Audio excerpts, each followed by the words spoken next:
This is a video on our way out to the Libyan desert.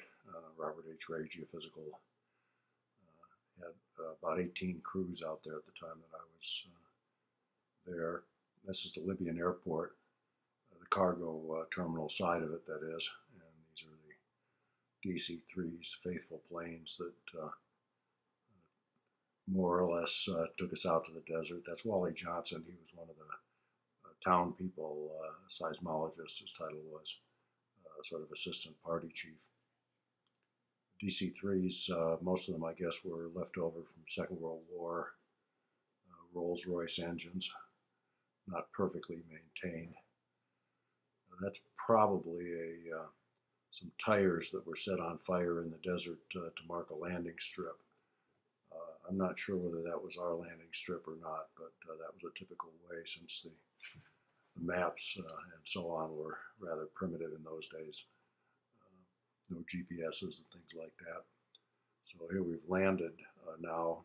I think at that time this was an Esso Libya crew, T533 if I'm not mistaken. Ed Glenn was the party chief. It was a thumper crew. There was about, I guess, about 10 expats and maybe 30 or 40 Libyan laborers that were on this crew. That's the mechanic. I don't remember his name offhand.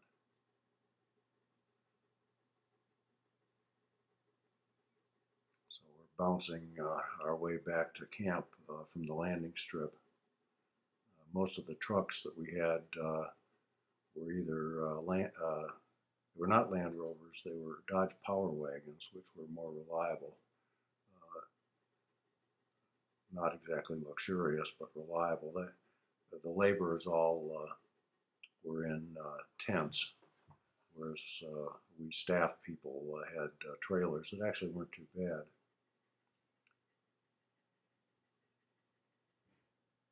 I'm not sure who that is.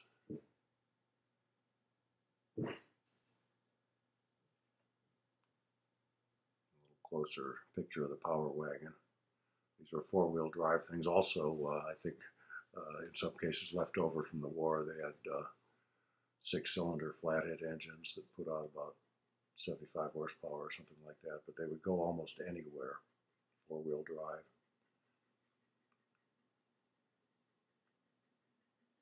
All the gasoline was trucked out to the desert, and then it was used to fill the trucks and also to fill the airplanes.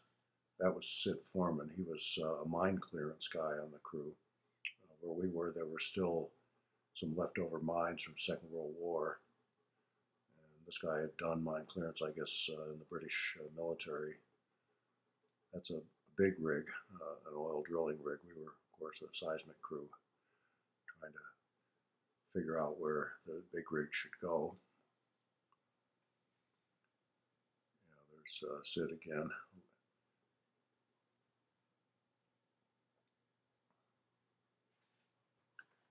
The way it worked was the mine clearance guy would precede the surveyor, so he was given a map showing where they wanted the seismic lines to go, and then he would bring his little team of Libyans and mine detectors, and they would try to make sure that there weren't any mines where the seismic lines were. There's a signpost there, Canada, 6,000 miles, I guess it said. Another kind of view of the camp. Okay, this was something that happened fairly often, depending on where you were in the desert. That there was what they called a sebka. It was essentially a salt crust on top of what was sometimes very deep muck. And the heavy trucks sometimes would break through and get stuck. And that's the Libyans weighing out the geophones. So first the surveyor would survey out the line. He put stakes in the ground indicating where the geophones were supposed to go, and then these laborers would bury these geophones, which are all connected by cables, In fact, my first job on the seismic crew was as what they called a jug hustler. So I would bury these geophones. This was in the States. Yeah, that's the observer. That's actually the recording equipment. It's in those days it was analog tape, which was a big improvement from paper galvanometer records, which were still fairly common. But this was a high-tech crew, being Exxon. Magnetic tapes had a lot of advantages. You could copy them, for example, whereas the paper records were much more difficult. And if the paper galvanometer broke or something, you lost the record, whereas here you actually had something. The main energy source for the Ray crews was called the Thumper. It's a weight drop. The weight weighs 6,000 pounds and is lifted 11 feet off the ground and dropped. There's a decelerometer on it, so when it actually hits the ground, it sends a signal to the recording truck saying this is when the energy source started, and then the truck records for typically 4 seconds. And then in this case, this was fairly usual to have more than one weight truck on the crew, so you could get more production that way. So here we see, I guess, the weight truck stuck in the sand, and the solution was typically to hook up one or more power wagons. They all had winches on the front, and have them attempt to winch the truck out, which I think in this case they did. Now, I think that's George Dalrymple, who was the observer on the crew. I think that's him. That's a typical crew room in the trailer. Typically, there were 2 bunk beds that you shared. There's Destasai again, probably looking over his Libyan visa. He didn't work out very well in the desert. It turned out he didn't know how to drive. They didn't check that before hiring him, so he was sent back to town, and he actually worked out fairly well in town. I think he had an electrical engineering degree, but no driver's license. I guess he eventually got one, but they kept him in town. We had people from all over the world on these crews, not just Libyans. I mean, I say Desai came from India. One of the other guys was a Pakistani. They didn't get along real well even in those days. Probably the majority of the crew was British, but there was a couple of other Americans on it. Canadian, Wally Johnson, that you saw right at the beginning, was Canadian. I think he actually had U.S. citizenship by that time. I think his wife was American, in fact. You can see okay, now this is a different crew. This is T576, and that's Ralph Arnold. I remember him. And that's Charlie Dorch, another American who I met at about 6 a.m. in the morning in Pecos, Texas. We'd both been summoned to the party. We were working on a crew there, and the party chief told us that our Libyan visas had cleared, and we had, I guess, 30 days to get to Libya before the temporary visa was revoked. Now that's getting ready to relocate our toilet. In this case, the ground, as you can see, is pretty hard. But this was something you had to do eventually as the shit house, as we called it, filled up. And so that was in this particular area where the crew was, that was a fairly major deal. They put it off as long as possible because it was really, really hard to dig a deep hole.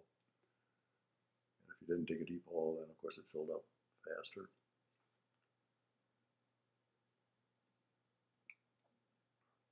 That's a cargo truck, I guess, that we saw there. There's Charlie Dorch again. He was really a clown. He had even though the company said they liked people with engineering degrees and math degrees and physics degrees and things like this, he had an art history degree. But they figured that since part of the job was making maps, that if he was an artist, he could probably make fairly good maps. And so they hired him as a surveyor's assistant to help make the maps.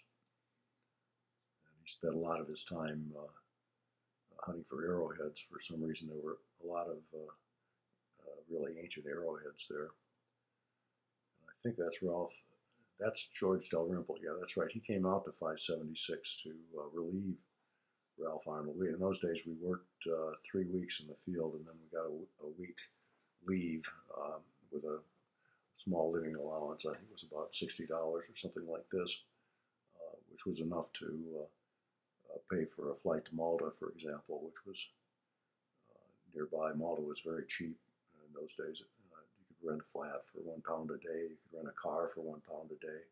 You could have a meal for less than £1 a day, including lots of beer. And they had pretty good beer in Malta, as I recall.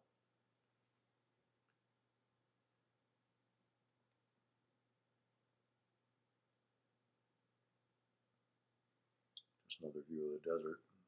That's Fred Norris. He was the crew mechanic on 576. 576 was kind of an odd crew.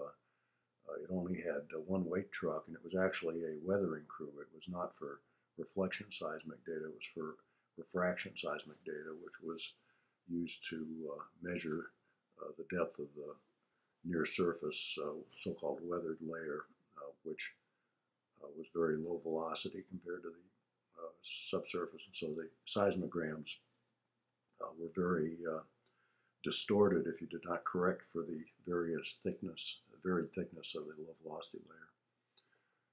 So this was a bare bones crew. The weight truck was an old broken down truck which literally broke down almost every day. And I think it's probably broken down there, so Charlie is waiting for them to fix it because he couldn't do much until the truck was running again.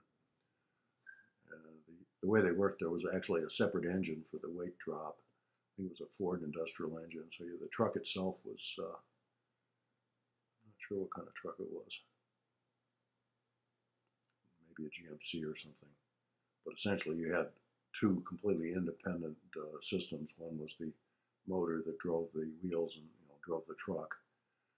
These were also four-wheel drive, I guess. Let's see, there's six. No, I think not, actually. I think the two sets of rear wheels probably were powered, but not the front. And there's the distributor, I guess. Probably some sand got into it. Sand got into literally everything out in the desert. That was the industrial motor, the Ford industrial motor that lifts the weight, so that it's broken down. So now they're testing to see whether it's fixed. And in fact, I think it was fixed.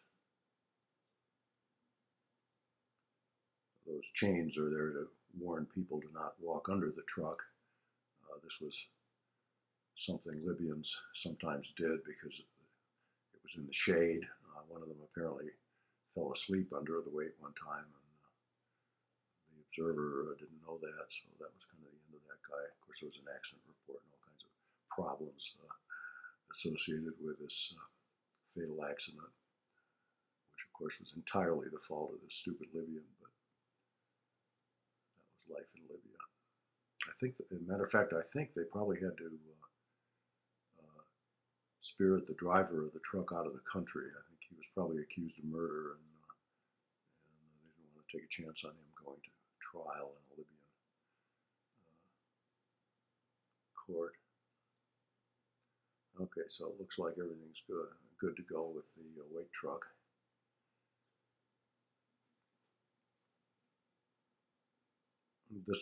This particular method, so-called thumper or weight truck, was very successful in places like the Libyan desert. It was much better. Most of the other crews in those days were dynamite crews. That's sort of the typical picture of a seismic crew in the old days was dynamite explosions going off and the seismogram recorder recording. This was the fact that there was dynamite created a lot of problems, both legal and permitting problems and things like that. Bringing dynamite into countries like Libya, even in those days, was not easy to do. The governments feared correctly, I think, that the dynamite might not just be used for seismic activity, but it also meant you had to have a bunch of others. George Dalrymple again. He had come back to Libya on the assumption that he was going to be working in town, And as soon as he got there, they told him they needed him to go out to the field. And I think he was getting married, or maybe he was married. I can't remember now. But the whole reason for him to come back to Libya was on the condition that he would have a town job. So he was not a happy camper when they told him he had to go out to the field. In fact, they did give him a town job once. I guess the guy that Ralph Arnold, I think, was the observer, and he was on leave, and so George had to replace him for 6 weeks or something like this. And they both had electrical engineering degrees, I think, and I forget George. I forget where he went. It was some. They both went to good schools. I think Ralph Arnold went to Cambridge, and or George probably went to maybe went to Oxford. I don't know. He's a Scotsman, but came to the States many years ago with Exxon. He quit Ray, I guess, when the Libyan crews, most of the Libyan crews shut down in '68 for a few months. And by that time, we had both learned computer programming on the IBM 360. Unfortunately, I don't have any movies of any of that, I think. This was a new Power Wagon. That was really a pleasant surprise. Most of these Power Wagons were 10 or 20 or 30 years old. They'd been rebuilt thousands of times and just barely drove. The springs were shot, the seats were shot. And all of a sudden we get this brand new green Power Wagon. All the other ones were red.